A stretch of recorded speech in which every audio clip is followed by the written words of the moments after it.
Welcome to the Super Six podcast. I'm your host, Kieran Stewart, and I'm joined by Steve Kane, Nathan Ellen, Kevin Parker, Farrell Kellen, and Garth Lewis. How is everyone doing?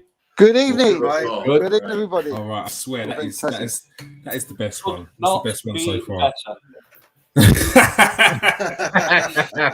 There had to be a delay, didn't there, Kevin? Yeah. Kevin, champion of the Premier League. Champion of the Premier League. Well done, Kevin. FA Cup winners as well. Don't forget that, Kieran. FA Cup winners. We can't forget FA Cup winners. We're now into the double. Will it be the treble? That is not the question of tonight. The question tonight is, who are you going to pick for your team of the season? This has been a debate which will go on past this show. I guarantee it. And it will definitely be between Steve and Nathan until the early hours of the morning. But while we have an hour, we're going to put our team together. I'm sure you've all rounded up your teams. You've got your 11 ready. Well, this is the 11 where we have to agree. It's going to be hard, but it will come down to a vote in the end. And I am the making the final decision. What have you got to say, Gar? Did you say an hour, bro, for us all to agree on one player? 11 Hey, players. whoa. I will cut this off. I'm very strict on time. All right. So let's get the team selector up. Right. Where are we? There we go. Team selector is up. I know the first thing people are going to say. Formation? Who's already got a problem with the formation? No. Okay. I'm good. Oh, all right. Nathan's coming with the I don't cares. Oh, this is a different energy today, Nathan. Yeah, I like it. I like it. 3 midfielders and 4 defenders. I don't care where they play. As long as they're attackers, they're going up there. As long as they're midfielders, they're going in there. I'm with that.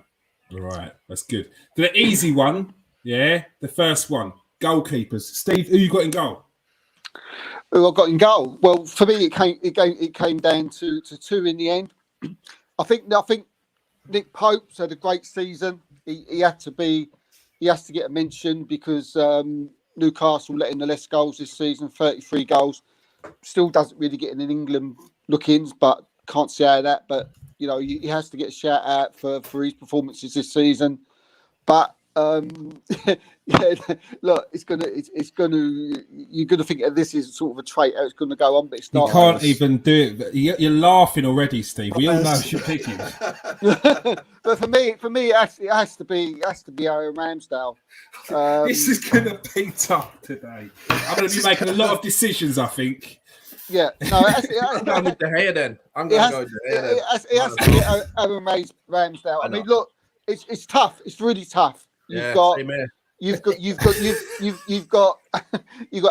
you've got Edison, you've got Pope, you've got Ramsdale. What did it come down to in the end? I think it come down to the goalkeeper who actually plays for Arsenal.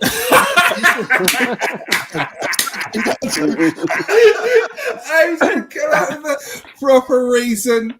It came down to the goalkeeper who I felt who has made the most, important saves in big football matches. And for me, that's Aaron Ramsdale. It came down to who's made the most important saves for Arsenal. I completely understand that. Completely get it. And I think without that, he's done more than Matt Turner. So it was Ramsdale and Turner. Yeah. All right, good start. Nathan, now I know full well there is no way you can crowbar your goalkeeper in. So come on, who you got for me? Well, since Steve's doing it, I might as well. No, you're not. You're not doing it. Listen, he's got the most clean sheets this season and the most mistakes this season, unforced errors as well. So he's cut them off. Yeah, no chance is he getting in there. No chance. I told him already. I've told Steve that I don't have blinkers on. I pick who I pick. I don't care who they play. Shots fired. No, but your goalkeeper does have blinkers on every single game. That's the problem. Well, come on. We're already 4 minutes in. I've not even got past the goalkeeper on the second person. Listen, I'm not even going to say anything more. The Newcastle have a great defense this season. Nick Pope is the man between the sticks. He's getting it for me. Simple as that. That's Nick Pope 1, Aaron Ramsdale 1 currently. Kevin Parker, who have you got in goal?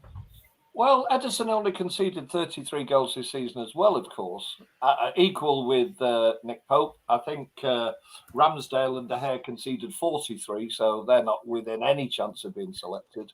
I did consider, actually, Raya from Brentford. I think he's had a really good season. But I've gone for Nick Pope. For me, that's an easy choice, to be honest with you. I think consistently all the way through, you can see the massive impact he has on that team and that defence. So very easy for me, Nick Pope.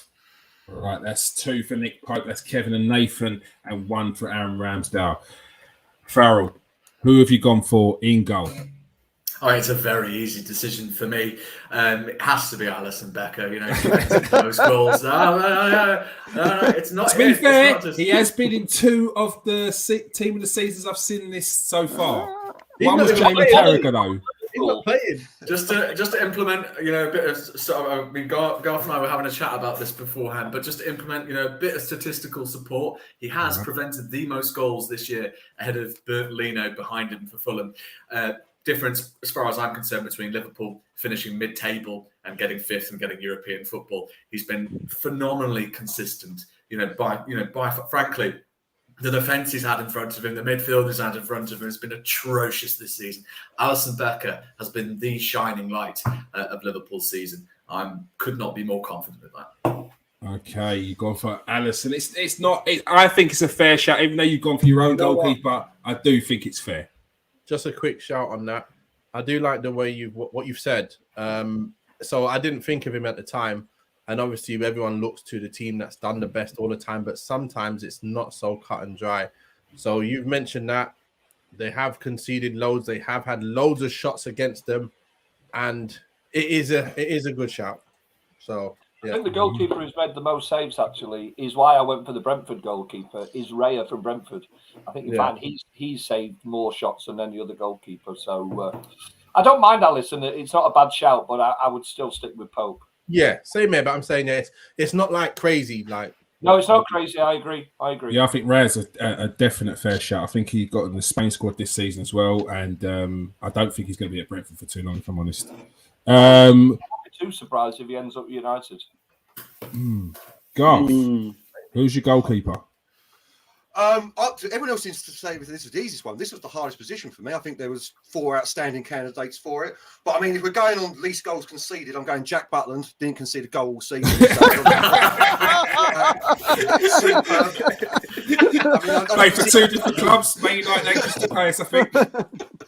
Exactly, 2 clubs didn't concede a goal. No, I mean, for me, Alisson was right up there for me. That's not a joke. I thought Edison was right up there. It come down to Ramsdale and Pope for me, and I have to agree with Kevin. Ramsdale conceded more goals. He's got that mistake at the end of the season that was right in the front of my brain as well, where he kicked it straight out after 4 minutes. So it's Nick Pope. It has to be Nick Pope. I think he's done more for Newcastle. It was 30 seconds. Was it 30 seconds? There you go. It was right in my brain. It was so quick. Mistakes. It was ridiculous. I'm sure he's made mistakes. But that Ramsdale was right in my brain. So it's Nick Pope. He's done more for his club than any other goalkeeper, I think. All right. So our goalkeeper, the first position in the squad, will be going to Nick Pope. He has made. Oh, there we go. No. All right. Live TV people. Ha ha. Oh God. Keep us, Stuart, but you're not in this, mate. You're not in this one. Whoa. Slow down. All right. In goal, we have Nick Pope. Newcastle's Nick Pope at an 88. Oh, look at those stats as well. Team of the season one as well. Tasty goalkeeper, that is. I like that one. Oh, look at that. A lot of FIFA pods in here today. I see. For my team, so no one's taking his place. I'm like, that means nothing to me. Nothing. We're going to start with the right back. Steve, give us your right back. Right back, yeah, I probably found this one quite the easiest one of the lot overall. I think this one's because out Ben White, he's had a good season. He tailed off towards the end though a little bit. Trent Arnold, very similar. Someone who you can sort of twist it, where he sort of started not too good, but came on further along into the season. Wan-Bissaka, he's got to have a shout. He did very well. Cole Walker again, Colossus again. for Man City. But I think we've got to go on the one who's been the most consistent since the season started. And for me, that's got to be Kieran Trippier. I thought you was going to go through every single team, Steve, and give them a shout out there. I only know But it yeah. once, so anyone can know it. Otherwise I wouldn't. That's a fair shout, Trippier. That's a fair shout. Nathan, who you got a right back? I just wanted to say, Steve's got a clanger in the works, I know you have as well, you cheeky git. 100%. Yeah, when 100%. James turns up on the left wing. But yeah, look, I'm going with someone we wanted to get him. We should have got him. We missed a trick not getting him, and he moves on to Newcastle, and he's just on fire. Like, set plays amazing, crossing great. He does the right things pretty much all the time, and like I say, he probably is the most consistent player at right back this season. Kieran Trippier. At the time when you was linked with him, was that one you wanted to go for? Yeah, I wanted him because I liked him for England as well. I liked him over there in Spain, and I just thought, I wondered if he was getting too old to come back and play for us. But look at him; he's still playing the same, and I did want him in. I wanted him in because I knew he had the quality. When I watched him for Tottenham, when they played that great football going forward, he was the fullback on the right side, getting forward and putting balls in, and you can see the difference in that kind of quality when it comes in first time and it's right in the danger areas. Mm-hmm. He's the man that can do that, and there's not many. You guys, Liverpool got him, City have got him, Arsenal got him, United don't have him. Sure, a little bit, but nothing like that. And another player that came from the City Academy. Oh, that's ridiculous. Yeah. Kevin, who's your right back? Yeah, listen, I think the Premier League are blessed with pretty good right backs. To be honest with you, I think Reece James, had it not been for injury, he's an excellent right back, isn't he? I think Cal Walker stuttered at the start of the season, but has had a fantastic, middle to end of the season. I think Wan-Bissaka has come back in Manchester United team and played very well when he looked to be on his way out. Listen, I think we've had this conversation about Trent Alexander-Arnold, who plays at right back. He's a fantastic footballer.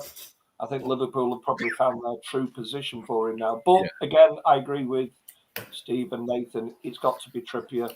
I couldn't ever get past the thought of it being him. Very, very easy choice. Great captain.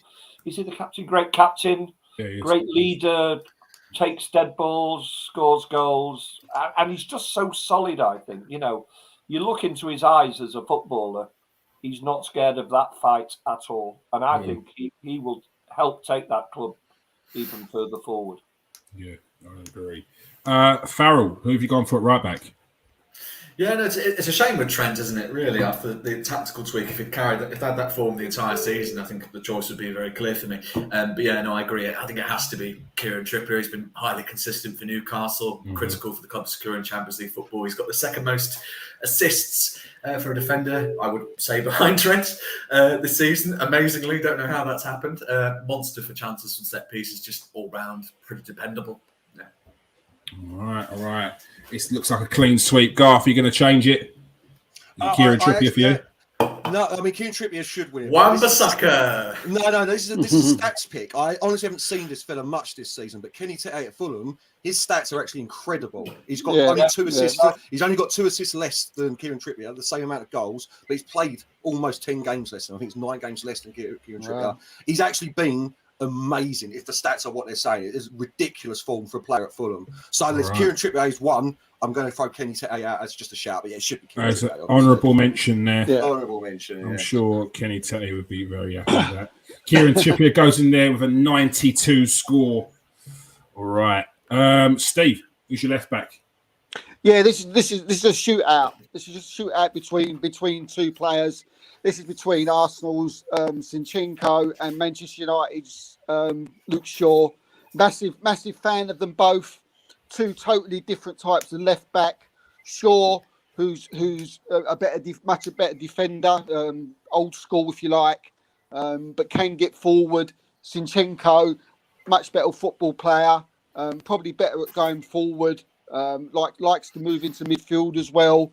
Again, but not as strong as a defender than what Luke Shaw is. Zinchenko, I must admit, it's again a bit similar to White. He tailed off towards the end of the season. I mean, as an Arsenal fan, I've got to say what I see. This is hard for me to say, but I don't think Shaw all season for me has been really good, and I have to, be honest with myself. So yeah, it hurts. But I'm gonna have to say Luke Shaw. All right, can't lie. I'm surprised at that one. Luke Shaw gets the nod for Steve. It's very, very it's like that minuscule. It's like okay. Nathan, who are you going for at left back? Well, there's a few people I want to mention. I do want to mention Ake at left back for City. So he was great. But the thing is, he doesn't always play left back. So he goes centre back, goes left back. Then they play a free. So it's hard to choose him as your left back just for that reason only. But if he was just a left back, he would have probably had my shout. Then I was looking at Zinchenko, the way he makes his. Obviously, we know his attacking ability. He's so comfortable on the ball, and he makes Arsenal obviously that extra dimension by having that kind of football and going into the midfield and playing that kind of way. I do love what I see going forward, but as Steve said, defensively, Shaw has been pretty great throughout the whole of the season, I would say, apart from the first couple games where we had that blip. After that, he turned back into the Shaw that we've seen the previous seasons where we call him Roberto Silva. He was defending really well. Then he was called to go in centre-back, done a great job, even against, obviously, the big boys, City, when we played them away. He had to do a job in there, did it. And he's just been ever-present all season. So then he's gone back left-back and he's continued to do the same. He's been a major part of why we've had so many clean sheets. And to be fair, he's been the most consistent and he's been fit all through the season. Not really injured. Maybe one game injured throughout the whole season or so. So to be fair, I was edging towards Zinchenko at one point in the season. Then when you guys crumbled a bit, I thought, you know what? Sure. I'm only saying that. Start there. No. But when Zinchenko started tailing off a little bit, he started making a few mistakes, and then he's kind of gone off the boil, like not anywhere near the levels he was on. I think Shaw just tipped it. So I think in Shaw, I think I'm going to give Shaw it. All right, Luke Shaw. It's interesting this tail off crumble with Zinchenko. I'm using it's interesting. Steve. Interesting choice of words there, considering he probably played bad for about 5 games all season. Very interesting. You're right. Kevin, who have you gone for at left back? Yeah, I think the same 3 came into my thinking. Ake, who I think has had an unbelievable season, incredible. And he's become the first choice left back at City. But Nathan's right. Pep's played him across that back 4. He's even played him at right back a couple of times. Zinchenko, I love Zinchenko, absolutely. When he was at City, he was a fan's favourite. And I think he started the season absolutely fantastic. And I was no surprise that he slotted right into that team and galvanised them, really.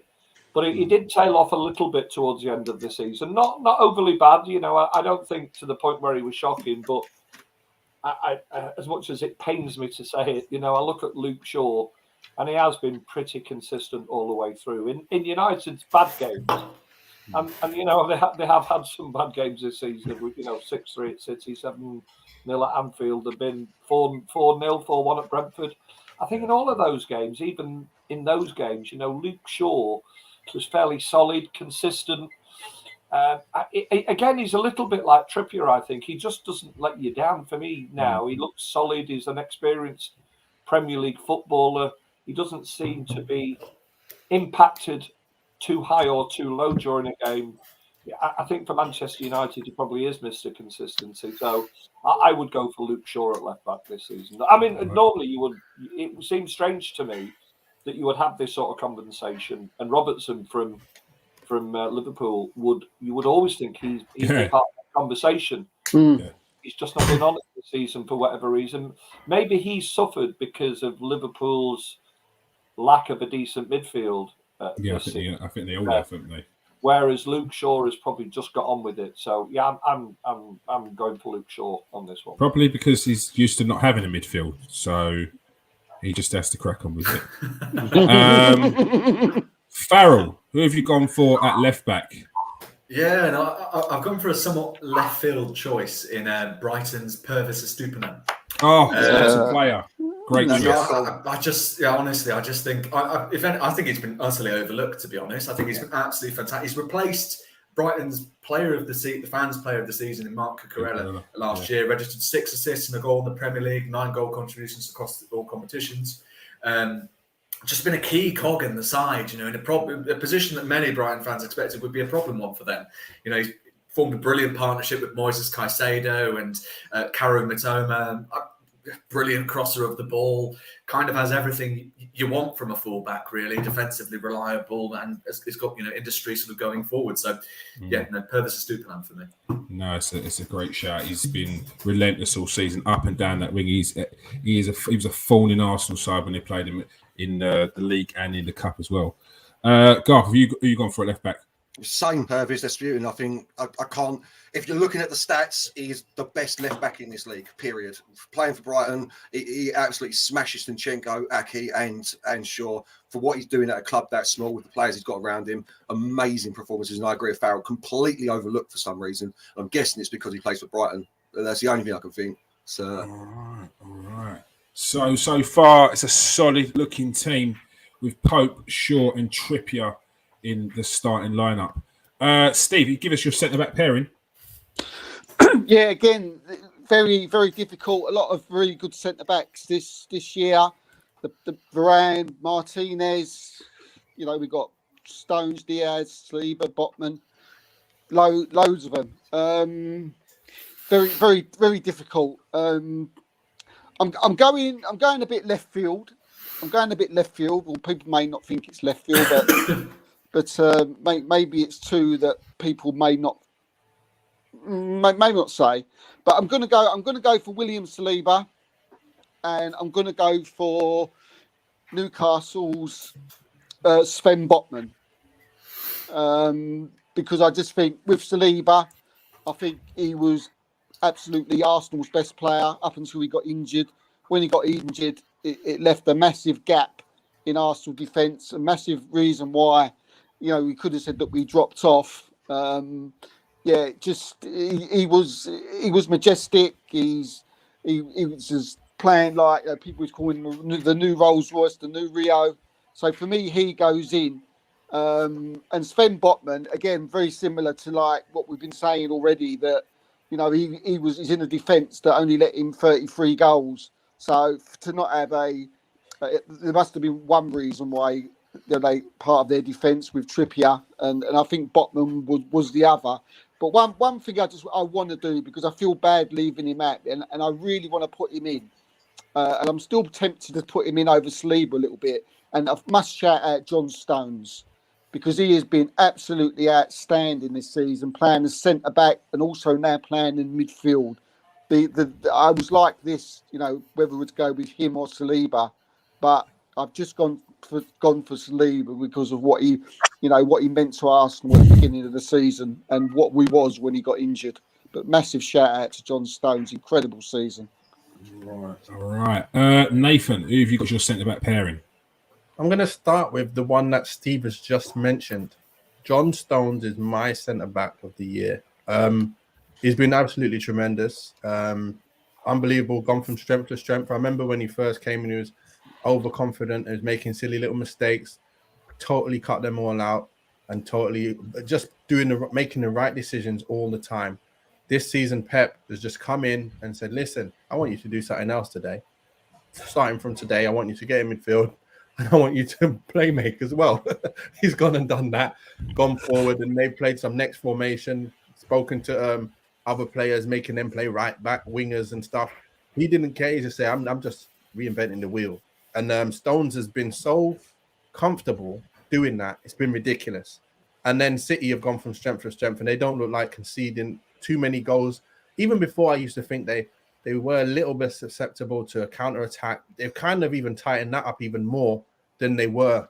And he's been the main one. I think he's been the best performing centre back in the league. Overall, most consistent in the whole league. And he's been fit pretty much all season, I think. So yeah, he gets my first vote, definitely. And number 2 is my man, my guy, Martinez. Reason why I put him in is because he brings United from a mediocre basic team to a team that can compete with the best teams. I think he's transformed our team to a different level. Like I say, when I watch all defenders, some defenders are very good at defending. Some are good at playing the ball forward. But this guy here, he's got everything. He makes us tick. He's the start of all of our attacks. His timing of passes, his delivery to people, it's just everything that you need in a defender. He's got like all of it to a very high level. And like I said, he transforms us from a normal team to a team that can compete with the Arsenals, the Cities, the Newcastles. Without him, we just can't. We're nowhere near it. So that's why he brings up our team more. When we're in, I don't see any other defender that comes into the team and brings up the team so much. And I think that's why I would put him in there as my other centre back. So they're my 2. All right, Martinez and Stones for Nathan. Kevin, who have you gone for? Might not surprise you. I've gone for John Stones and Ruben Diaz. I think that's the best centre-half pairing in the Premier League by a country mile, to be honest with you. I did, look at other options in that. It's always difficult to not include Virgil van Dijk in the conversation when you talk about centre-halves, but I don't think he's had the best of seasons at Liverpool. I think injury took its toll. I think you can see that really serious injury that he had. I wouldn't say he's not got over it, but you seem to see that it's had an impact on him. Martinez has not been too bad, but I find it difficult, again, if we refer to the previous conversation, I find it too difficult to pick a centre-half that's been in a team that lost 7 and 6 and 4. He's part of that, so I don't ever see that Diaz or Stones would be part of that. I mean, it's difficult for me because I look at the likes of Aymeric Laporte and Ake, Go on, sorry. Kev, can I ask you one thing, Kev? Did you consider the fact that we got the most clean sheets this season and it's mostly down to him playing in our side as well? I know we did concede goals a lot, but I think I considered him. No, I did consider him. I looked round and, you look at all the teams and I did consider him, but I just couldn't put him in ahead of Diaz or Stones because of those games. I mean, at Liverpool, I seem to remember they took him off. He got substituted. So, and I'm not just judging it on one game, but there's enough games for me to. I think he'll be different next season. I think he'll be better again. Martinez, he certainly doesn't take any prisoners. I like that about footballers. I'm a bit old-fashioned. Yeah. He's fitted right into the Premier League. He's got the pace of it. If you can't get the man, get the ball. I like that. It's absolutely part of the way I like football to be played. So I did consider him, but I can't see beyond Diaz. Diaz came into the City team after we lost because he'd been injured and a little bit out of form, although playing well because of this rotation thing. He came in after we lost 1-0 at Spurs. Well, we didn't lose a game again all season in the Premier League until we lost at Brentford on the last day. Since we signed him, Diaz, with 2 Champions League finals and 1 semi-final, we've won the Premier League 3 years on the trot. I think people underestimate the massive impact that he has on the whole of that team. He's not the first choice captain. They have this funny thing at City where they have 3 or 4 captains. I think he's the third choice. He is definitely the leader on the field, without a shadow of a doubt. And John Stones has just turned into Franz Beckenbauer, hasn't he? Yeah, he always had the potential to be absolutely outstanding, Stones. He was just making sure he kept it simple. So Diaz and Stones for me. Diaz and Stones. Farrell, who have you gone for? I've gone for Ruben Diaz and William Saliba. It's quite interesting, but statistically, if you look at sort of City's win rate, it does seem to be affected when Ruben Diaz isn't on the pitch. I know there's plenty of good reasons to pick John Stones, but I think I'm more convinced by the arguments for Diaz. Saliba, I did weigh up Botman and a City double at the back. But I think Saliba's played 27 league games this season. I think the last 10, the last few 11 sort of missed through injury. But I'd just like to be enough of a sample size to sort of go off on. I think so. They conceded 25 times over the course of those games, and then 15 times without him in 11 games. I just think he was absolutely phenomenal. Utter shame he got injured. You do wonder what might have happened to Arsenal Wasn't a season. shame he got injured. Not for City. But certainly for Arsenal. So I think, Saliba and Diaz for me. All right. Diaz with 2, I think that is now. Saliba with 2. And Stones with 2. And Martinez with 1. Garth, Come on, Garth. you're going to make the big decision here. Go I mean, Harry Maguire did another great season. Obviously, done really well for us. For me, I've got a feeling. Me and Farrell got. Did you look at my notes or something, mate? Or did I see yours at some point? I've gone with I think of the 2 best defenders in this league by a long way, by a long way. Saliba and Diaz. Stones for me. That's a at the moment thing. I'll see next year if he keeps this up, whether he's as good as he's. I think that's a bit harsh. He potentially, I think potentially he was England's best defender in the World Cup as well, John Stones. Yeah. So I think, but that means nothing. Harry Maguire's class is England's best centre back for the last 3 tournaments. So that means absolutely nothing that he was England's best. I'm not defender. disagreeing with your choice, by the way, but I think dissing down on John Stones, I think he's not. It's not dissing down, mate. Honestly, you don't take the slightest bit to you. I said at the moment, I'm waiting to see next season if he continues this form. Bigged him up. He's done very well. But it is on this season, though, isn't it? It is on this season. I'm having Saliba and Diaz. Diaz is without It's not a bad choice. It's not a bad choice. Without a doubt, the best defender in the league, Ruben Diaz, by a country mile. William Saliba is going to be the best centre back in the world. Arsenal fans, if you don't sign that team, you are in trouble. Your team falls apart without it. Hey, this ain't about us. Why is it always coming back to this? Can't we just pick a team? Got a long way You've to seen go. it at the end of the season. You've seen it. Like, without Saliba, your team's done, mate. So. I thought Arteta's taking him to Real Madrid.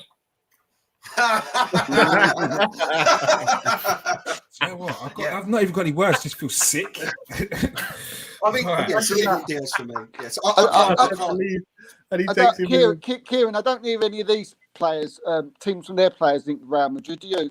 So don't worry about it, mate. that's a good Harry Maguire.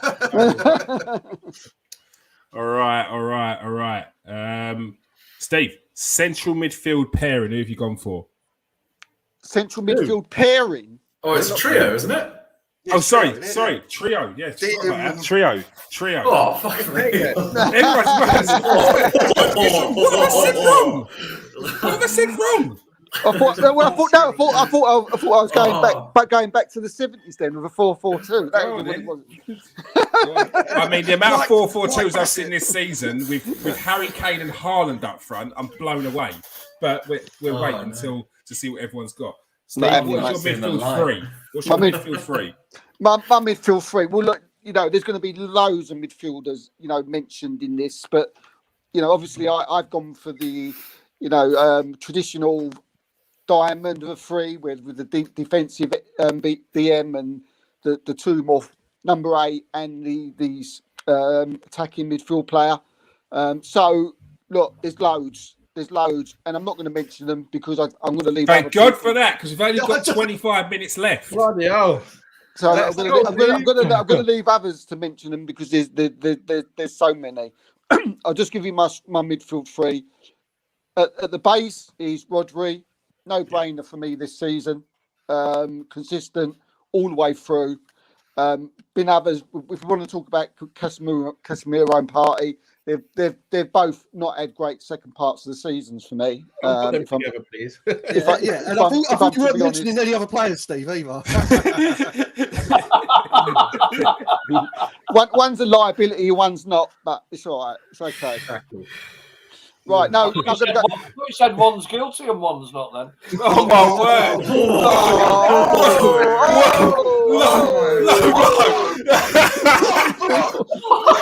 We get a dedication here, mate. Savage. Right, where's that pin? Gundogan? Stop. Right. So Rodri, as I said, he's at the base. Is my number 8 Gundogan? I don't really have to say anything, do I? I mean, obviously Xhaka is pushing him hard. You know, we've got to say that. We've got to say that. We've got to say Xhaka is pushing him hard. You know, I was on the seesaw. But look, no, to be serious, now Gundogan's absolutely incredible this season. Absolutely incredible. Could be. I mean, even I know there's other players that have been great this season. Player of this season. This guy's got to be up there, isn't he? Top 3. Even though you're talking about your Haalands, your Odegaards, and whatever. This guy's been incredible. No brainer in the number 8 position. Gundogan, Ilkay Gundogan, incredible. And there's my attacking one. It's got to be Martin Odegaard. 15 goals this season, 7 assists, best midfielder all this season, you know, consistently in the Premier League. So no brainer. That's the go. Ridiculous statement. I thought you might as well just gone with the trio at City, innit? You might as well just go for the whole man. We're talking about Gundogan in there. Once you put Gundogan in there, I was like, got 15 and 7. No, well, once you put Gundogan in there, I was like 7 and 16. What? Kevin De Bruyne's got 7 and 18 or 16, depending which one you look at. So. I think it's the same goal contributions, so roughly the same goal contributions, isn't it? So yeah, it's a bad one. Nathan, who's your midfield trio? Found this one the hardest, to be fair, because I always worry when there's a lot of talk to say beforehand. goodbye to formations because it's team of the season. So what's the point picking a team that isn't the team of the season if I have to use formations? All of a sudden, he's a philosopher. Let's go. I just thought I'd get the best 3 in there, innit? Just put the best 3. Who's the top 3 midfielders out there? Defensive, attacking, middle. You can't say I want a number 8 who only plays in 8 and I only can choose from the 8s. I'm choosing 3 midfielders. That's not a team then, is it? No. I tell you what, yeah. Players. I'm with Nathan. No, it's no. not. Whoa. Have a look at the team of the season. Wait.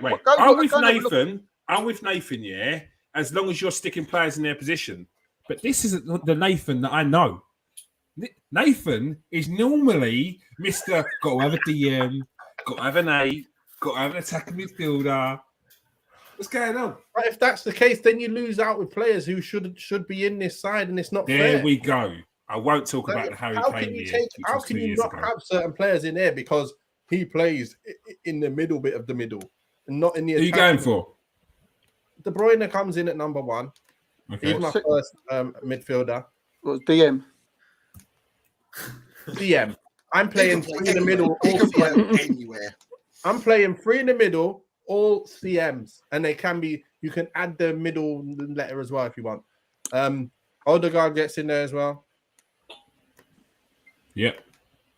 I'm going with Gundogan.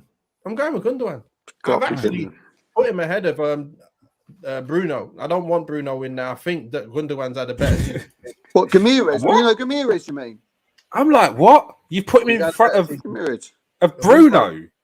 I'm like, you didn't mention Gundogan Rodri. No. I'm talking about attacking midfield. I'm talking about midfielders. Okay. He's on about Bruno Ramirez, defensive, Newcastle, sure. Midfield. I don't care where they are. I'm putting them 3 in there. Okay. So you've gone for KDB, Odegaard, and Gundogan. Gundogan's got 2, Odegaard's got 2, and KDB and Rodri both with 1. Kevin, who's your midfield 3? That's easy, isn't it, Kev? So I just start typing out Rodri, KDB, and Gundogan.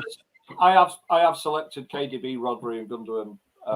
Right. I mean, listen, I looked at trying to get Odegaard in there. If you'd have played a 4 in midfield and the 2 up front, he'd be in there, to be honest with you.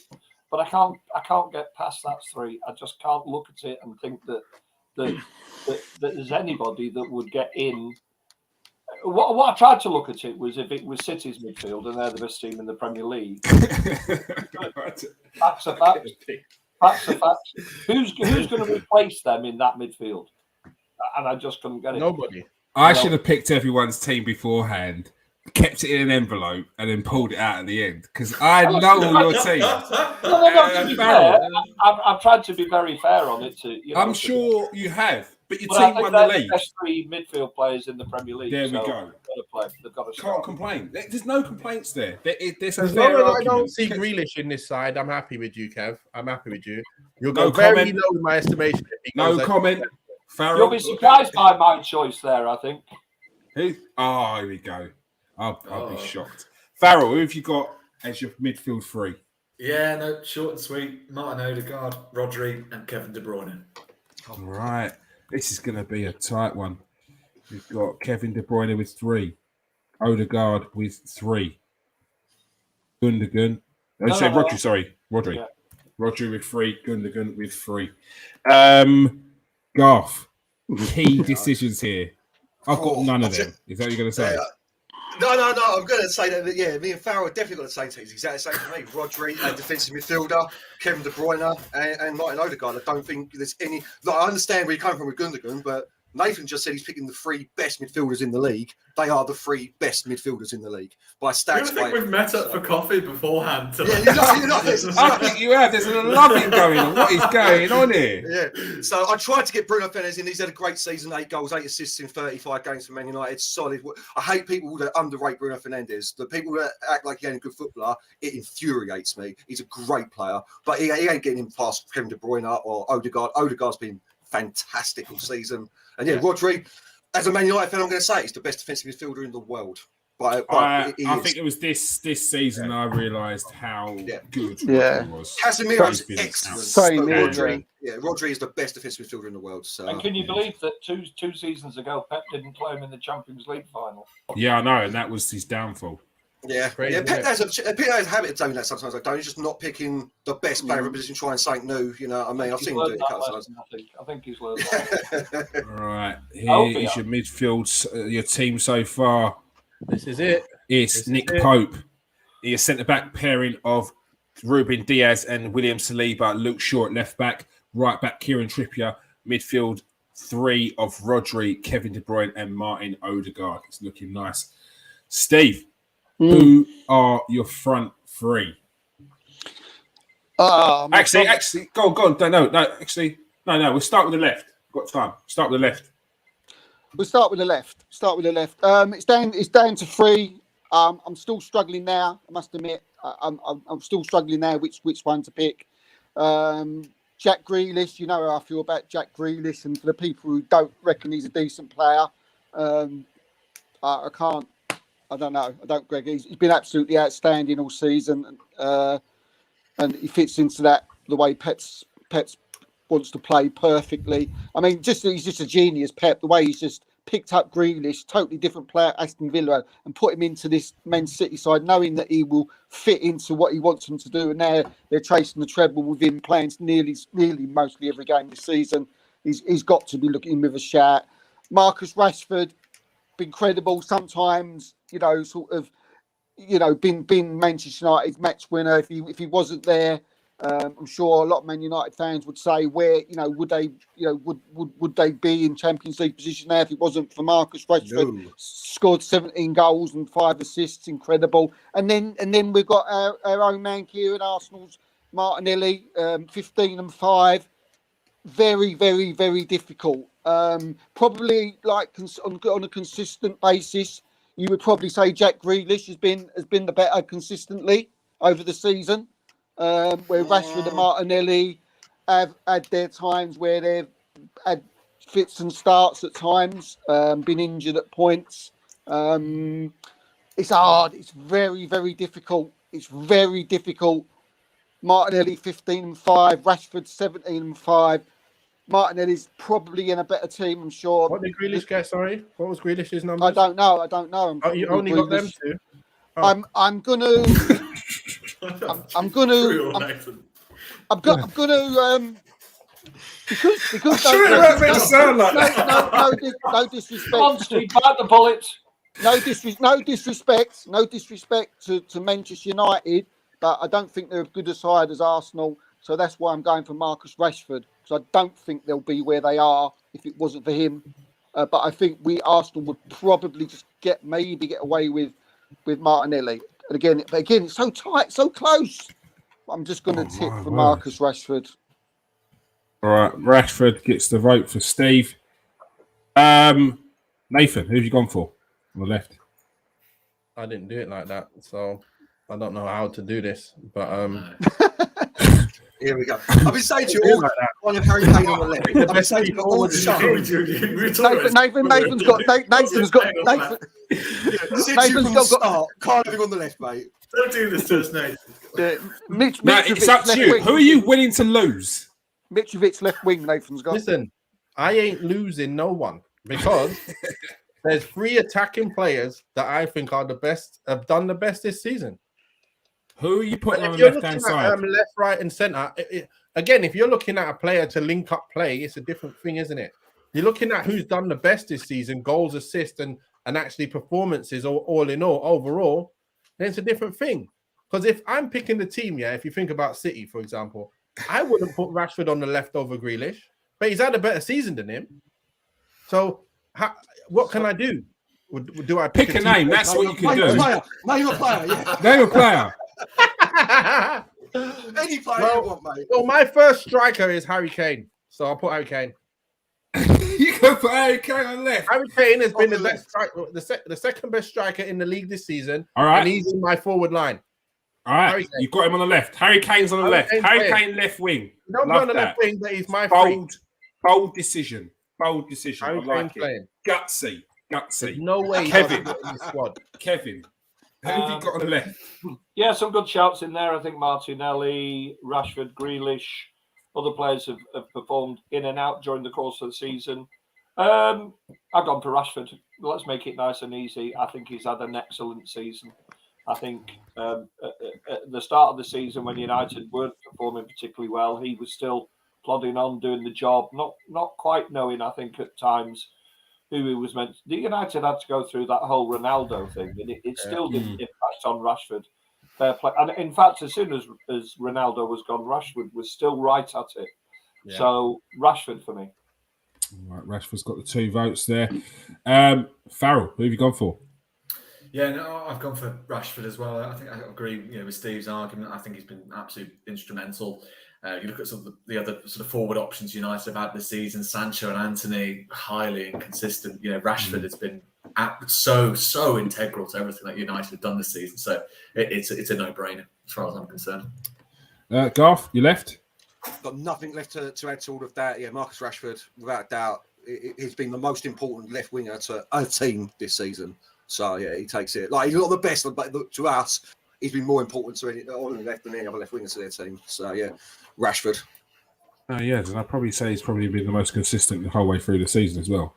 Because I know for a fact Martinelli's dropped off like at parts of the season. Not even just, it wasn't even at the end because he actually picked up form towards the end. It was probably in and around the season he was dropping in form.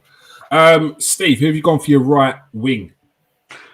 It's out of 2. It's very simple. It's out of Bukayo Saka, and it's out of that man again. It's out of Mo Salah.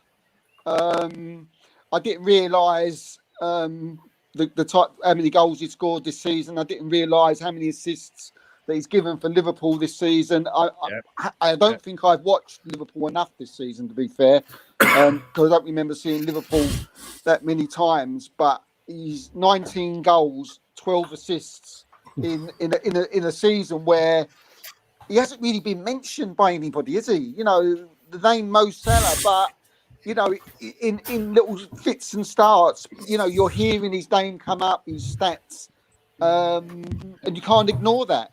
Arsenal, Bukayo Saka, absolutely outstanding. Been this season, 14 goals, 11 assists. But I think I think he's been instrumental to Arsenal. I'm going to have to go for Saka, but Mo Salah, 19 and 12, he's done it again. It's very hard for me to put Saka in. I like the way you took yourself out of that, Steve, to be fair. You've got to put Salah in. Salah's been amazing. I can't see how Saka beats him. I really can't. This is what I mean. Saka's Anyway. done. Salah is like a goal scorer, mainly assist mate. Saka does everything. He's a right back. He goes into the middle. Oh, sorry. All He Mo comes Salah out- does it from the is wing. He goes out on the All Mo left. Salah does is score and get assists. Is that? Sorry, mate. I He does. must have forgotten what a right wing is about. I must have forgotten what he's about. You know what I mean? All he Yeah. does is score and get assists. You're right, mate. My argument's done. It was far too civil for the first 45 minutes, and now it's on. Look, Saka's the one who's getting mentioned, not by me. He's by everybody. He's in Right, everybody's right. Premier League team of the season. So Okay. it's not just me. And people, it's all right. I wanted to give Mo Salah a big shout out this season because he's really Liverpool have had a poor season. Farrell will tell you that. And Mo Salah has been Liverpool's best Yeah. player by an absolute country mile. Right, very similar to Rashford. Because Salah does what Salah does. But Bukayo Saka is been outstanding, and he's just played in nearly every position season. for Arsenal this season. All season. Every Arsenal fans told me he dropped off at the end of the season. He played. Every Arsenal fan. What he played? He's played about 86 games this season. No, that's not the question. Did he drop off at the end of the season? Exactly. Change it up again. Did he drop off at the end of the season? 'Cause He every Arsenal fan told me that, he mate. got tired, mate. He got tired. Which player didn't drop off? Mo Salah. Well, not even Salah didn't drop off. You walked into that. You walked into that. Absolute nonsense. walked into nonsense. that. You will not find one person who will not put Bukayo Saka in their Premier League this team of the season. I think we're going to find more. Story. You walked into that one. All right, before we go, Jay Dixon I've said, seen if I was 8 today and 7 had Saka in, so maybe it's me. Maybe I don't know what I'm talking about. But I what do love I this game. If I was picking a front three, I'd to play together. I'd pick Grealish, Haaland, and Saka. But it's hard to leave Rashford out with the numbers and impact he's had in our team, on the team. Nathan, who is you? Yeah, there's one player who's been absolutely on fire this season. I haven't named my middle one yet. I mean, I'm not confusing you all.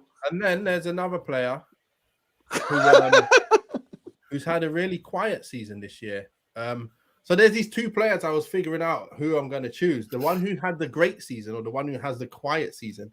And then when I thought about it, I thought, wait a minute. This guy who's had the quiet seasons actually scored and assisted more than the guy who's had the great season. So imagine what that guy who had the quiet season's great season would be like. We've That's seen it. It's ridiculous. like 40 plus goals and Yeah. But when 20 everyone's assists. looking at him bagging goals for fun and going, "Oh, that's just him," they don't realize the levels that he's playing at to be in there. That's why he had to be in my side. I had Saka there at first. He was the guy who has an amazing season. He was very good and he's been tremendous and he's improving all the time, finishing, getting up to a next level. And I think he'll kick on again. But Salah, we cannot sleep on this guy's name just because he keeps doing it every year. It's not He about does goals it and assists all the time, Yes, Nathan. It's not all about goals and assists. Yeah, you're right. Football's not about goals. You're No, right. yeah, but there's other parts of the game, you know. You I can't know. just. I know. Nathan, you took it to a striker, a former Premier League striker, telling him it's not about goals and assists. Salah's been firing all through the season, bagged enough goals, back up there again. Don't take his name out until he stops scoring, please. Leave him in there while he's still doing his damn thing. Liverpool fell off a cliff this season, and he still didn't. He's gone and killed it again. So for me, Salah's getting my right side. Harry Kane's on my inside left. Harry Kane ain't getting in this team. He's I'm in just my telling you inside that. left. I'm telling you that He's in now. my team. 30 He Premiership ain't goals. getting in there. Man's on fire. He's in there. He's Kevin, had a better season than Rashford. who I know who that. got on the right? Yeah, listen, listen. I think Saka's had a great season. A very good young player. You know, he's more than a prospect now. He's actually an established Premier League player. Yeah. So I think Arsenal have done well to tie him down to make sure that when they do sell him, they get a really decent fee for him. I think that's the. I thought you was going to say something about going to you there. I was like, He I'm not will ready do for as well, this. by the way. I'm not ready for this. I wouldn't be surprised if that still happens because I think if Bernardo leaves City and Mahrez is at the end, Mahrez has had a great season as well, by the way. Yeah, he has, Yes, yeah. I think 17, he played- 17 goals, is it? Yeah, I Ridiculous. think he's had a fantastic season. And Bernardo's not done bad, but you cannot overlook Mo Salah for this. I mean, he just gets on with it. And there's an element of him sometimes as a supporter, you look at him and you think, it's a bit of a greedy so-and-so, isn't he, that fella? But, you do look at that, don't you? Sometimes you think, but he doesn't need to. He doesn't always need to look for a second option because his first option generally is a goal or an assist. There is. He is such a fantastically consistent striker. I don't see him really as a right winger, even though he is. I mean, he's just naturally gifted. He's very Messi-like for me. He just has this natural ability to be able to get the ball without knowing where that net is. I think he's a gift for Liverpool. He's an absolute gift. And the season that Liverpool have had consistently, he's maintained a level. And that's not a negativity about Saka. I think he's had an unbelievable season. A very, very, very good Premier League footballer who's had a great season. But I cannot go beyond Mo Salah. I can't. So Mo Salah's currently got 3 votes and Saka's got 2 votes and Saka's got 1. Farrell, who are you going for? Yeah, I'm sure my choice will absolutely shock you all. It will be, of course, the man, the myth, the legend, Mohamed Salah. Bukayo Saka has had a brilliant season. Phenomenal player. I think Klopp has spoken many times about Martinelli and Saka. He's a phenomenal player, and he's going to have a brilliant career. But I just think, you look at Salah's numbers, and if he'd just been bought this summer and posted that sort of season, even without a solid midfield behind, without any sort of solid service, I just think it's insane, really. I didn't even 46 goal contributions across all competitions in 51 games. I know that's beyond the Premier League, but even 31 goal contributions. He's only behind Harry Kane and Erling Haaland. He's just a monster of a forward. I think he's a victim, to be honest, of his prior success. He's my choice. Yeah, I think you'll be surprised by his defensive stats as well. Garth, who you gone for your final spot? We've still got a striker, haven't we? Right wing. Right wing, sorry, right? Yeah, it's Mo Salah. It's Mo Salah. Saka's had a great season, but honestly, no joking aside, Steve. The reason I went with Salah in weren't just the stats; it's that a lot of Arsenal fans told me that Saka at the end of the season really dropped off, and admittedly because he was tired, but his performances really dropped off. Salah was on fire all seasons. Farrell's already said it, mate. 31 goal contributions in 38 games, and people aren't talking about him. It's madness, absolute madness. I did say that, didn't I? I did say that. No, you did. I mean, a lot of people aren't talking about it, not yourself, mate. But yeah, it's madness. Madness stats. He's still the best right winger in the league. So yeah, Salah. Yeah. All right. So we've got 2 more positions: the forward, the centre forward, and the manager. Steve, who is your centre forward? I'll get it out of the way. Harry Kane. Yeah. Yeah. Ooh. Outside the box. I thought this was going to be the easiest one, but it's going to take 5 seconds, mate. You are having it. What's your thought process? What? What's your thought process? Yeah, go on. You just ain't going. Harry Kane. I mean, again, as soon as you say Harry Kane, people are going to say, Wayne Ireland. You don't rate Ireland, Steve. You don't rate Ireland. You don't rate good Ireland is. Absolute nonsense. I know what Ireland is. Yeah. Probably been overall this season in Europe, probably the best player in Europe. But you haven't picked him. No, this is called the Premier League team of the season. No, yeah, you just said he's the best player in Europe, but he can't get in the Premier League team. Yeah, we're talking. But so we're cancelling Europe. Yeah, so we're cancelling Europe. So we're just talking about Premier League. We left the EU for that reason. I was going to say this is a Brexit thing. Ireland scored 36 goals, 8 assists, incredible. In the best team in the world. Ireland, Harry Kane, who got slaughtered this season, actually, really popped at, right? Has just played on his own. 30 goals, 3 assists, playing for the biggest load of shite, right, that you would ever wish to see on this planet. right? It was venom in that shite. Venom. That's a nice one. Right? Absolute shite. Manchester City are the best team on the planet, right? And there's 6 goals between them, right? Now, if you're asking me who would I pick to have in my side, I would pick Haaland. But for if you cannot overlook what Harry Kane has done for Tottenham on his own this season. 6 goals behind Haaland. I don't want to hear about how many 6s and 7s and 5s and 4s he scored in the Champions League and in the FA Cup. Don't want to know. It's a Premier League team in the season. If you're judging it on the Premier League, right? Yeah, that's a good shout. That's my argument. He's got 5 more assists and 6 more goals in the Premier League. So that's my argument. Plays for the best team in the world, Kev. Plays for the best team in the world. All right. Here we go. He's had his say, and now it's yours. I know no one's going to pick Nathan. him because no one else will see that. So, but that's fine. Well, I mean, you say he's got 6 more goals. He has got 6 more goals. He's got 5 more assists, and he's played 3 less games. So, but this is what opinions are for. This is why we can pick. Yeah. Nathan, who have you gone for? Well, look, I just wanted to give a little opinion on what Steve said there. You know what? He makes a good point, but the only other point is Tottenham are not crap going forward. They've been always good going forward.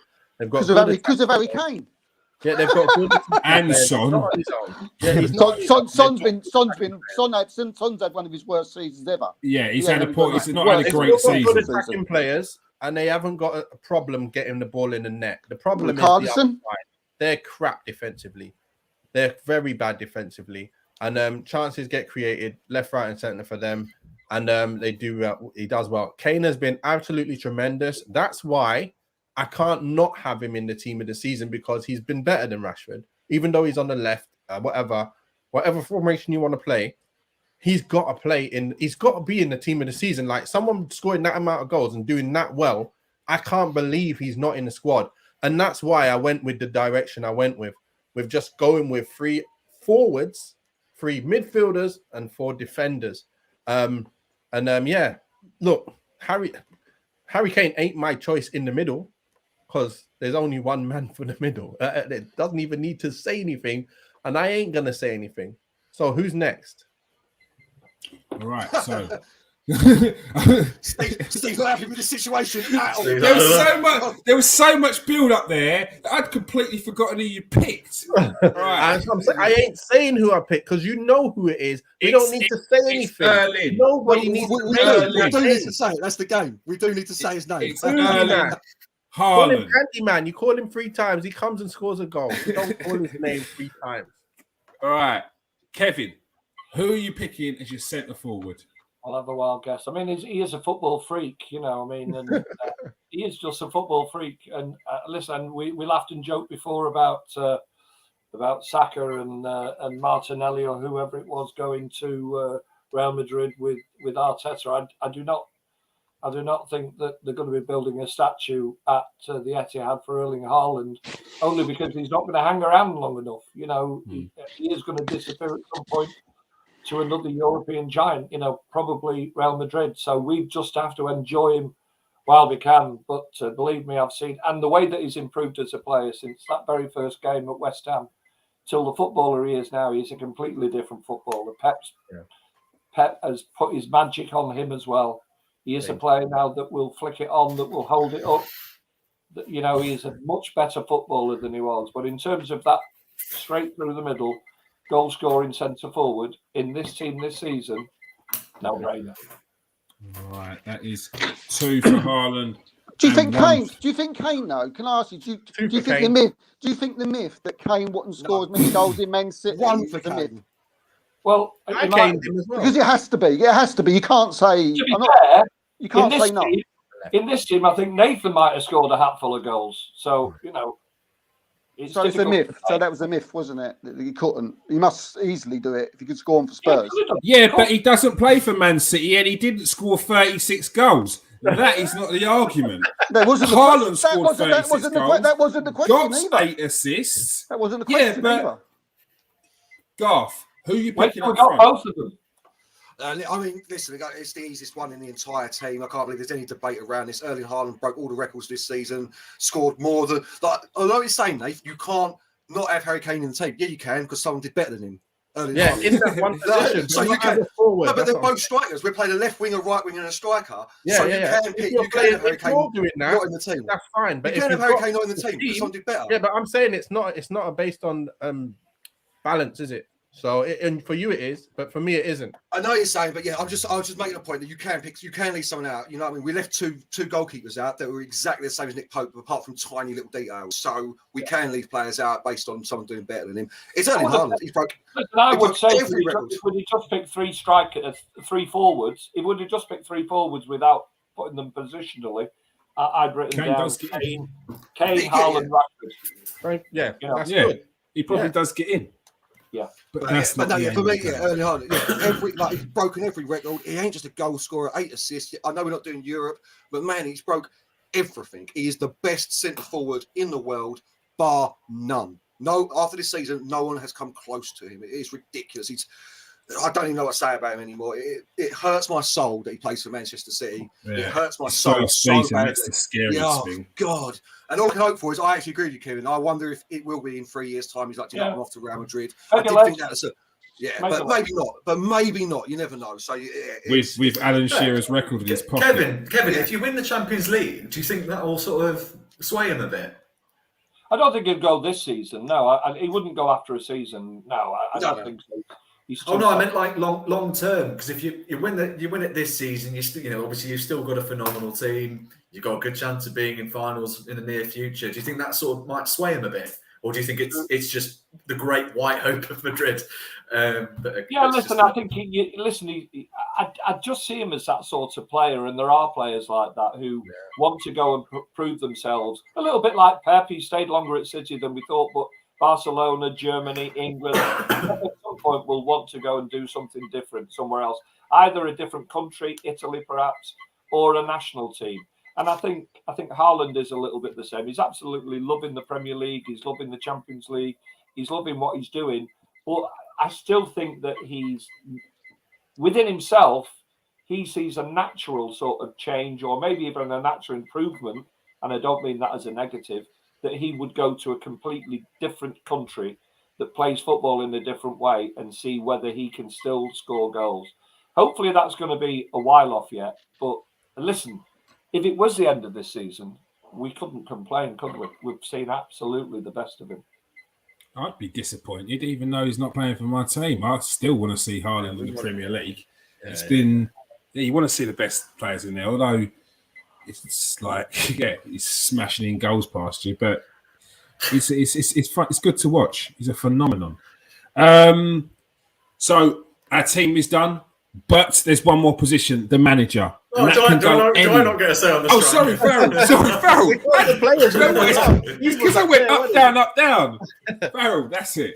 I mean, to be honest, I'm not going to throw a spanner. Who's it going to be? Ollie Watkins, out of nowhere. Ollie Watkins. Ivan Toney, anyone? It's got to be Haaland. I mean, has he equalled Henry's record from the 02-03 season with his goal contributions? Ridiculous. Yeah, he's broken. I think he equalled it. I should say, I think Steve does make a convincing argument, to be fair to him, with Kane, so credit to that. But I think, my personal choice has got to be Haaland. Yep. So there's your team so far. It's pressing the wrong screen. It's Nick Pope in goal, William Saliba, Ruben Diaz, Kieran Trippier, and Luke Shaw as the back line. Kevin De Bruyne, Rodri, and Odegaard. Marcus Rashford, Mohamed Salah. I said William Salah there. Mohamed Salah and Erling Haaland. Yes, the English version. You know what's weird, though, Stu, Kears? You do the same as me. Team, yeah. Now, if you look at that front three, it wouldn't be the most blending attack, like in terms of football. But then, if you were going to play left-sided player, I would put Rashford there, just for saying who's been the best left-sided forward this season. I would put Rashford there. I know what you mean. It's not exactly the three that link up, and it's like full of creativity. Yeah, however, you have got Kevin De De Bruyne Bruyne just pinging and Martin balls in, Odegaard Yeah. spraying balls. Kieran Trippier at right back. And Luke Shaw at left back. Yeah. Yeah, I But think just what you're going to get that is team three scored real greedy 300 strikers, just really just wanting to score goals all on their own. Like every one of them, just a goal scoring machine, and don't really. Salah and Haaland have both got big assists this season. Big assists. Yeah, and Salah's I'd like got to 8, see Salah's got 12. Salah not pass to Haaland like he did to Mane. I don't think that's going to happen.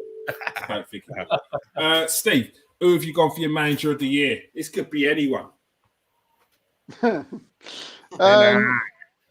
of the year. Well, it's got to go to the manager who probably at the beginning of the season who's surprised me the most. Who I didn't expect that they would get out of their team what they have.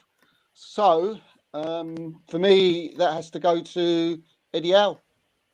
I think with a very, very average team, I thought they would finish round about 10th, 9th. He's shocked me. As I say, with a quite an average side, he's got them into Champions League football, which I never expected. Did I expect Prep to win winning the league? Yep. Yeah. You know, did I expect Arsenal maybe to push for Champions League? You know, it was between Arteta and Howe for me, because them two have shocked me the most this season. So for me, a manager, you know, to get that out of your team has got to be looked at. Ten Hag's done well, but you know, I think there's been times of the season when you know he's been found wanting a little bit. So yeah, Eddie Howe, Champions League football. No one would have said they would have made Champions League football this season. So with a very average squad, well, not an average squad, but It's not average, man. They've got a great team. I just said it's not. Alexander Isak, Trippier, Pope. They've got a fantastic team. I don't get what you're saying, Mahrez. Do you listen? Do you listen?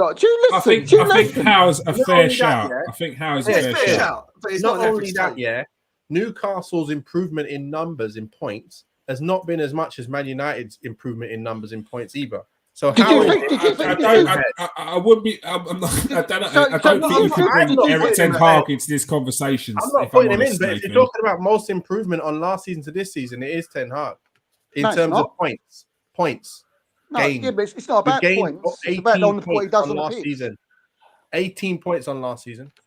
And you know, before I was shut off, I did say average, but I said, well, no, not average, but a team that you just did not expect to make Champions League football, who I personally, thought would finish round about 8th or 9th. They come 4th in Champions League for the first time in what was it, 20 odd years. So for me, that deserves manager of the season for me. The others did what they probably would expect it to do. So Eddie Howe. Eddie Howe's fair shout.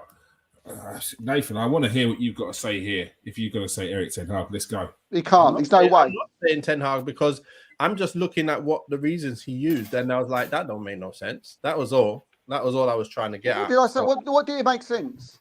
That you said that he's done the biggest surprise in the numbers, obviously from last year to this year, where you were thought they would be. From last year, they finished a certain amount of points.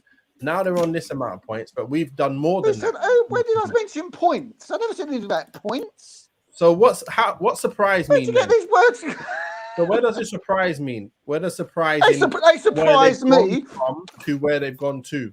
Do you not think that Newcastle, from where they finished last season, which was 11th, have now finished 4th? That's not a surprise. That's not a surprise. Yeah, no, because last season they had a changeover and they got players in, and they came from near the bottom to 11th for a reason. And then last season I expect Newcastle to be up there, but hopefully United just picked them this year, because next year they're going to buy more players and be in front of us, maybe, if we're not careful. So I already knew Newcastle were on the move.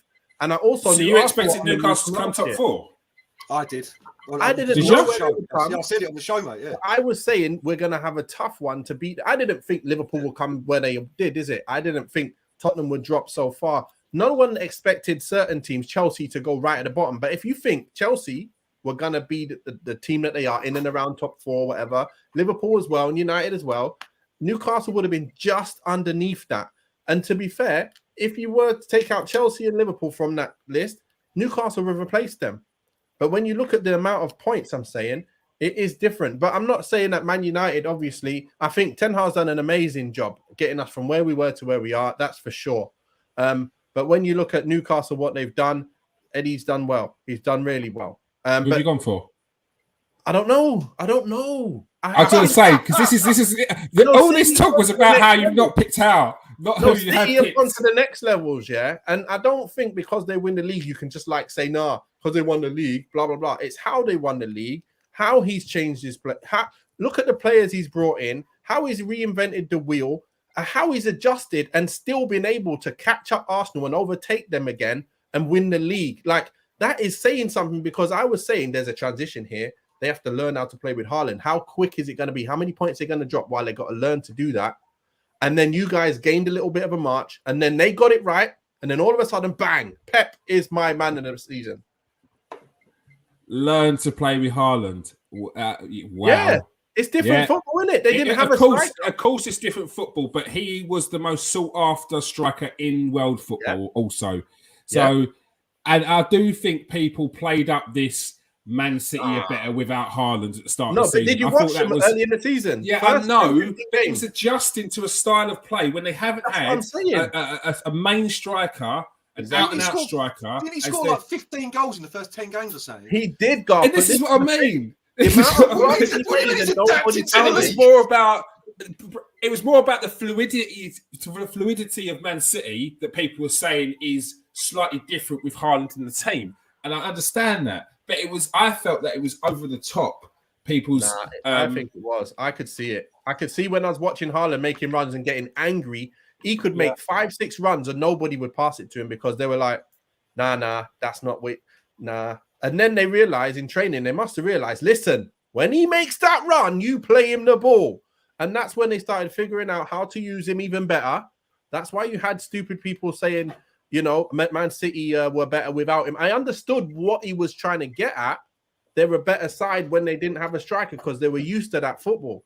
But the minute he came in, it was a little bit of a, we're playing at this level, which is still ridiculous, but we could be playing at that level. And that's the difference. Yeah. I think people were saying they played better football. They not necessarily were better without him. Better football. To the way people were just used to watching Man City play, when they used to have Aguero up front, and efficient's a different word than what you're using. You know, I think people meant they've only scored 151 goals this season, so they've struggled a bit. No one said about struggling. No one said about Man City being bad. No one said Ireland's disaster. You know, I think people's opinion on how Man City play was just because they're used to just seeing teams and blow away teams in the early part of the season, 5-0, 4-0, Agueros, all this lot. It's what we've become used to, you know. But Man City. And going to Nathan's point, I think I agree. That's probably why I would pick Pep as manager of the season, because he's changed it during the course of the season. He has the style of players changed.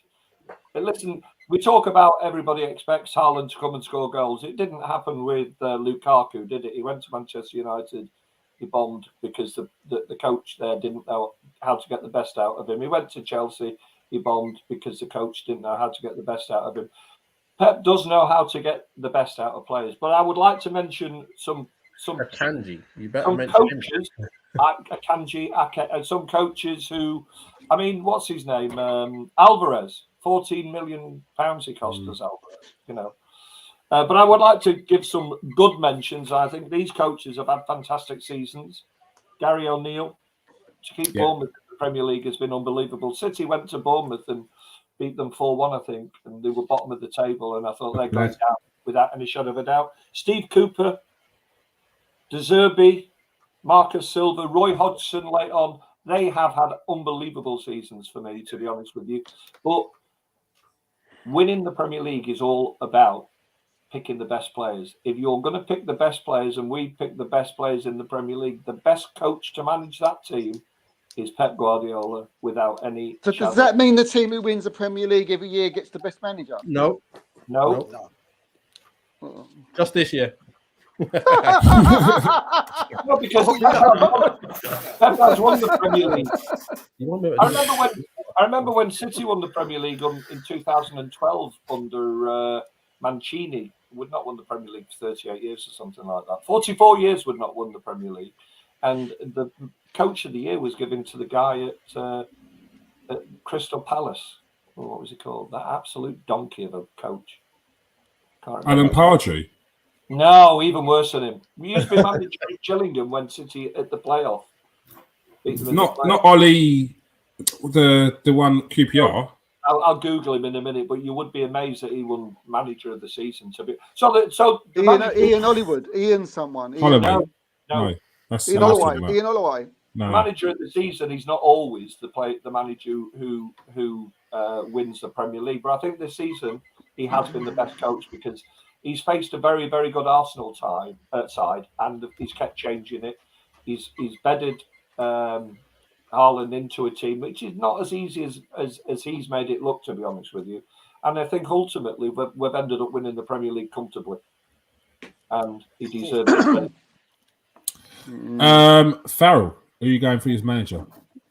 I think it's got to be Brighton's Roberto De Zerbi, personally.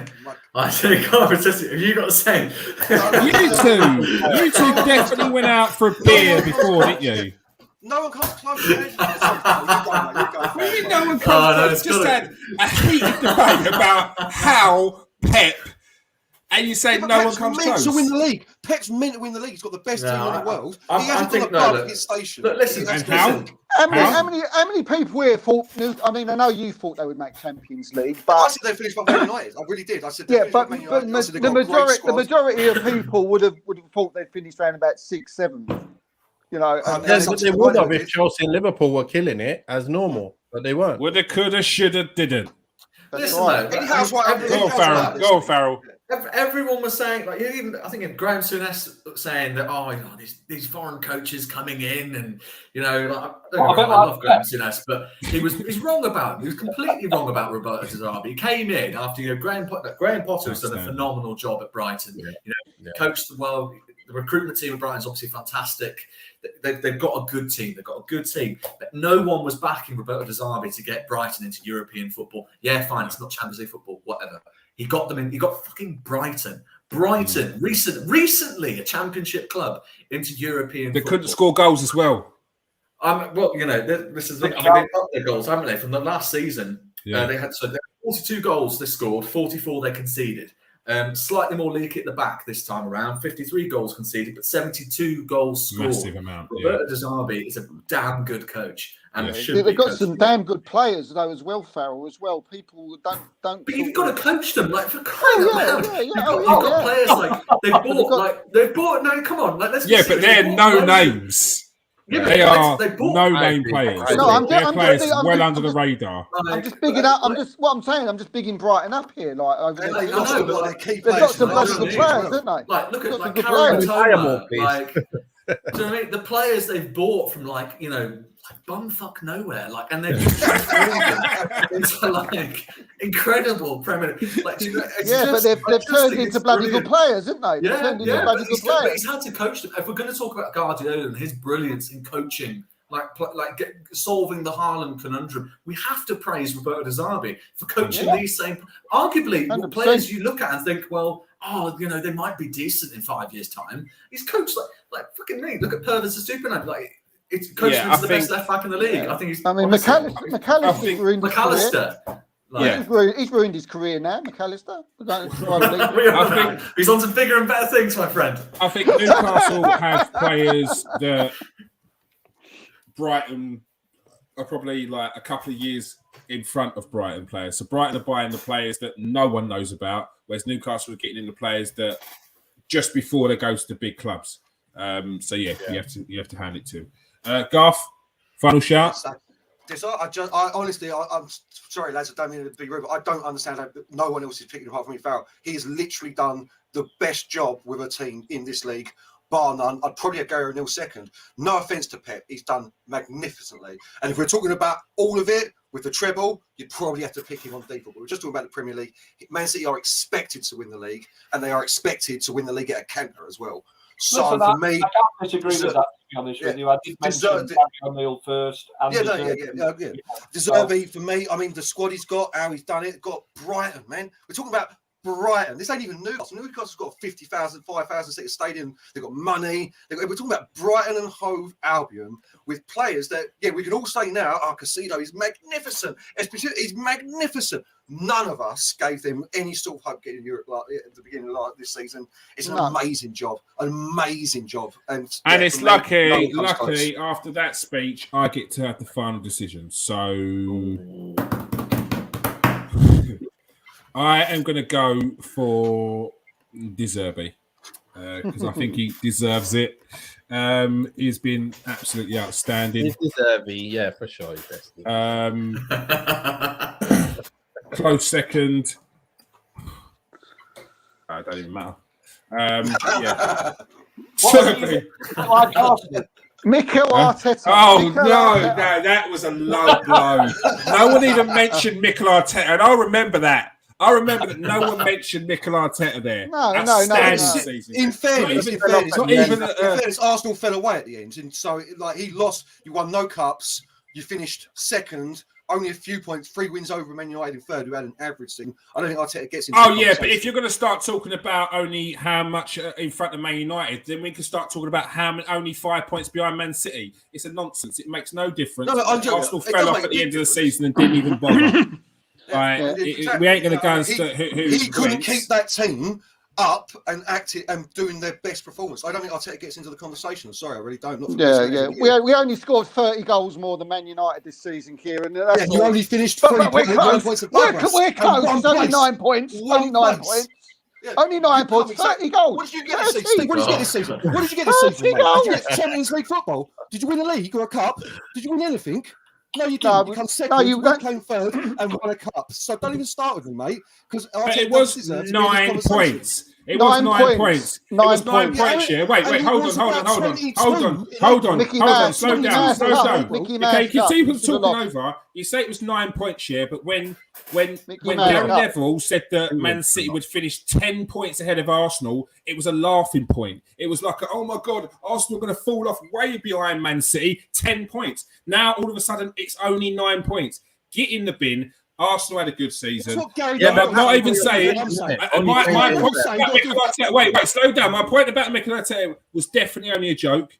I picked De Zerbi, yeah, and I said second don't even matter. It's not even important. It's in who's the second choice. It doesn't matter because I picked 30 goals is a lot, though, isn't it? Right? I probably would have picked Pep as my second choice. I do think that he deserves a shout out. Even though Man City are expected to win it. Because they did it. Enjoy your 9 points clear cut, mate. Congratulations, bro. Well done. Great season, mate. All right. On that note. Got any silverware this year, Steve? Or what? No. Yeah, plenty.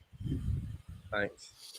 They might. Would you be in the Charity Shield at the start of the season? Because you come seconds, so you might get a bit of silverware. You know what I mean? Be slagging off their players all season. Makes you laugh, doesn't it? Guaya's crap. Rashford has dropped off. Anthony's useless. Bruno's this. Casemiro's been turning into liability. Yeah, exactly. And we only finished one place behind Sell McTominay. Sell this.